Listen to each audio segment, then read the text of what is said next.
Okay, welcome to Roots Mati Bajra. We are a digital platform looking at uh, the minority and the backwards and the Dalits as a whole part of the population.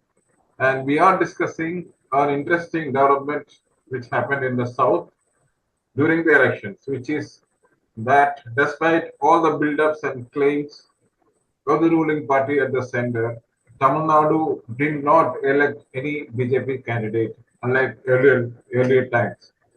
Nagarkovil, Kanyakumari used to be a BJP stronghold, or this one Radhakrishnan who used to get elected became minister many times. But this time, even when there was a campaign on the basis of the Sanathana dharma comments of Udayanidhi Stalin, this has not worked in Tamil Nadu. To discuss this with me is Mr. Chandrashekaran, senior journalist who was with UNI for years, now settled back in Chennai and occasionally visit Delhi. Mr. Chandrashekaran, what really went against BJP despite all the build-ups and especially on Sanatana Dharma and Dravidian politics? Sanatana Dharma was never an issue in Tamil Nadu because Sanatana Dharma, unlike in North, the belief in Tamil Nadu is Sanatana Dharma represents the hegemony of the Brahmin class over the others. So Sanatana Dharma, fighting Sanatana Dharma has helped DMK in a big way to get seats, sweep the state. So it is not an issue in Tamil Nadu. People believe that they will not tolerate the hegemony of the upper caste or the Brahmins in particular. So when Stalin's son made these remarks, it was the design that to shore up his vote bank. So unlike people in North who have a different view of a Sanatana Dharma, so this is not an issue in the state. In fact, it has helped the DMK in a big way. Now coming to BJP, BJP has been, getting some seats in Tamil Nadu only with the help of DMK or ADMK so far. Okay. 1 or 2 seats in Lok Sabha or in Assembly has always been with the help of both the Dravidian parties. For the first time, they have decided to contest on their own. But it is not as if they have contested on their own. There's a background. After the death of Jayalalitha, BJP made a conscious attempt to take over ADMK. So they had 2 or 3 senior leaders who were working for them within the DMK. One is that, Paneer Selvam. You mean ADMK? He was in ADMK, but he was working under the command of BJP within the ADMK. That is why he was thrown out of ADMK. People don't realize that BJP was trying to dictate terms to ADMK through Paneer Selvam and Chandrashekaran. That is why they were thrown out. ADMK had cleansed these elements. They belong to the powerful favour community, which is the third largest community in the state. Okay. Now, having cleansed them, the ADMK, is just settling down. And they were having alliance with BJP till recently, so they could not criticize the BJP also in a big way. So now, Moti, what I would say is, now DMK has emerged the leader. Though its share, its voting percentage has dropped sharply from the 2019 elections. There are different reasons for that. But since we're dealing with BJP tried to take over ADMK. ADMK cleanse the BJP elements in ADMK, and they are trying to settle down. And now the fight is for the second position.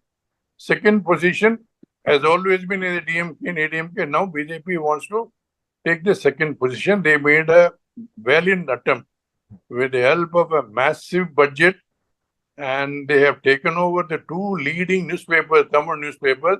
Already one is already in their thumb.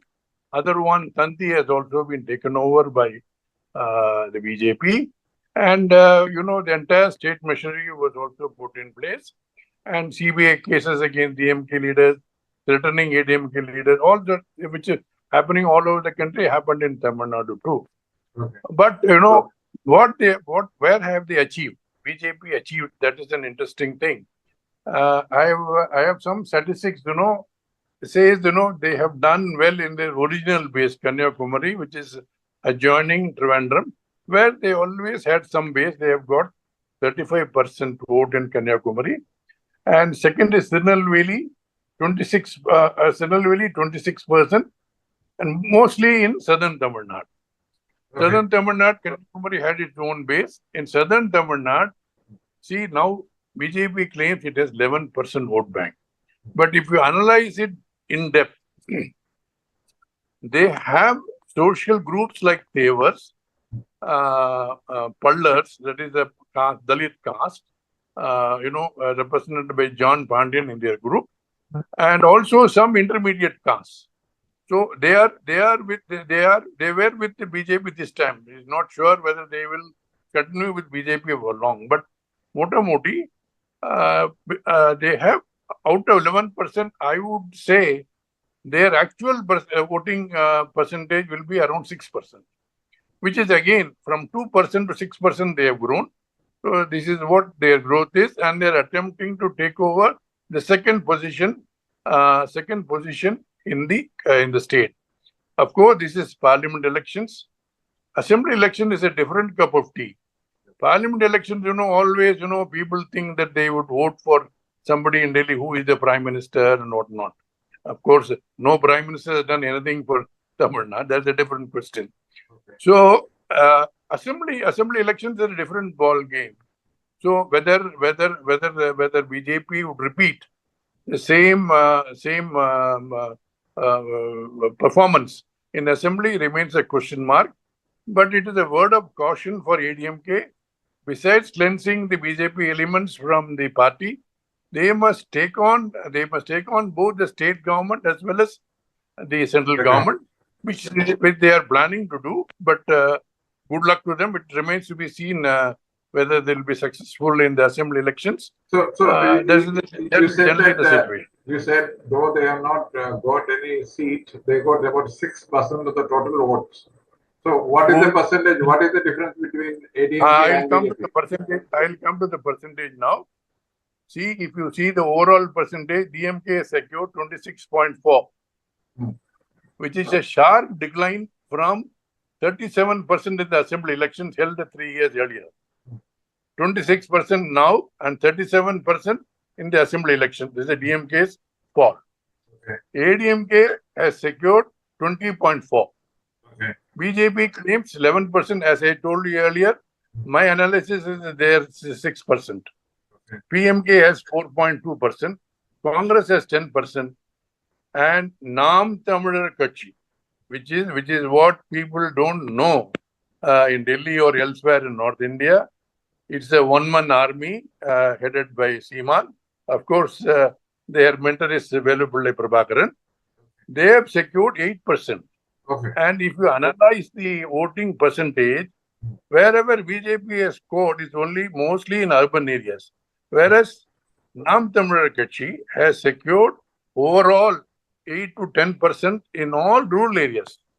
So they are penetrated into rural areas, and they will also pose a threat to BJP in their future ventures in Tamil Nadu.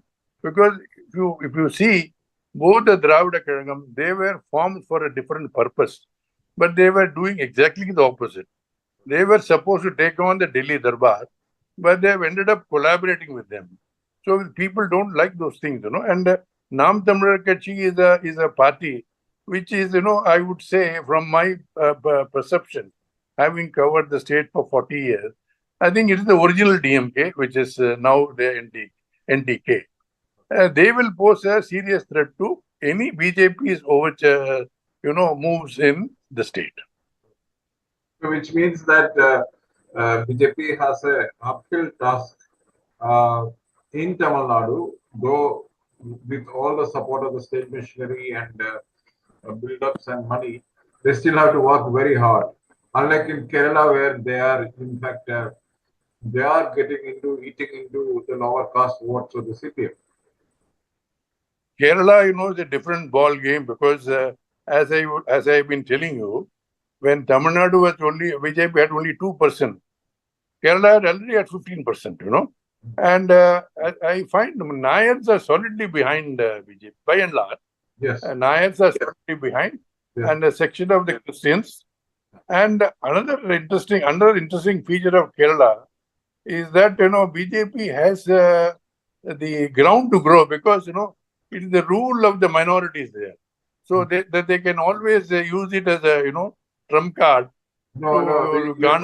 See, it's very difficult for them because between Christians and Muslims, the percentage is 45%, and then there are the rest of the 55% Hindus. I'm not going into details. I'm not going to details. What I am trying to say is, it's a ground for BJP, unlike Tamil Nadu, where the minorities in Tamil Nadu, if you see, they are 8% Christians, and Muslims are only 4%, 4 to 5%. Okay. So BJP cannot whip up the minority card in Tamil Nadu. Yes, Whereas, in Kerala they dare not because they need at least Christians with them. They won't get Muslims. But I find in Thrissur, where the BJP has won, I don't think they would have won without the support of the Christians. Yeah, I am told that there was some ED thing going on with the Catholic, This is how they do, no? This is how they operate all over the country, Yes. So they have done it in Kerala too. Yes. So that's the general situation. So as far as Tamil Nadu is concerned, it is they can hope and work very hard, but despite being the Hindu majority, Tamilians in general does not subscribe to either Sanathana dharma concept of BJP or the anti-minority stand of BJP. Is it not? Mota moti, I would say the Tamils don't like first the imposition of Hindi, number one. Okay. Number two, there is no hatred towards minority. They are working like they are together as one family. Okay. So and also this hegemony of the Brahmins is one thing which they will never allow. So all these things goes against the BJP. The very philosophy of BJP is anatma to majority of the people of the state. So they might have gained this time to a certain extent. The ethos of the state is against the ideology of BJP. Yeah. That's a good way to conclude, and I'm sure they will learn the lessons. The same thing you said about Kerala, but they are slowly eating into that, feeding the Muslim hatred to the Christians and trying to do that thing. They can whip up. No, they can whip up. They are very good at that, and but that's what is interesting. The Tamil Nadu is a Hindu majority state, where I think the OBCs and I would not say Hindu majority. It is a OBC Dalit majority state. Yes, that's right. That's what I was coming to. Among the Hindus, it is the OBCs and the Dalits who are the majority of the population. Of course, Periyar drove away all the Tamil Brahmins long back, so they can. Yes, but they are very strong in Delhi, pretending to be Tamils in Delhi. Yes, that's it. Anyway, thank you very much for giving us that insight, because that's very needed. Because how in Delhi they are looking at how the Sanathana dharma controversy worked in Tamil Nadu. You are concluding that it worked in favor of DMK and Indian. Sanatana dharma is one thing which Periyar fought all his life. All the Dravidian parties fought all their life. They are not going to change just because some people in North want it. Yes. That's the most important thing, because the cultural difference makes all the difference. Thank you, Chandru, for your insight. Thank you. Thank you very much.